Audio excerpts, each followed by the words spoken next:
জীবন প্রদীপ কিন্তু একদিন নিভে যাবে ভাই।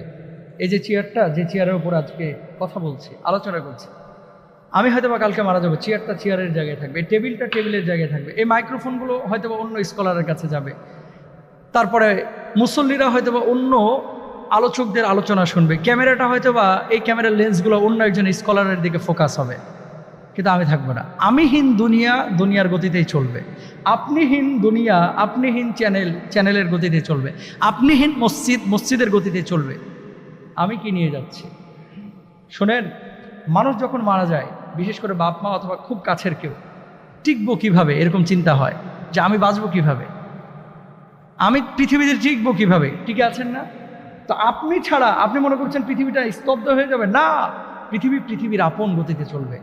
তো আপনিহীন পৃথিবী পৃথিবীর মতোই থাকবে, এই চেয়ারটা চেয়ারের মতো থাকবে, আমার গাড়িটা গাড়ির মতো থাকবে, বাড়িটা বাড়ির মতো থাকবে। হিসাব করতে হবে আপনি কবর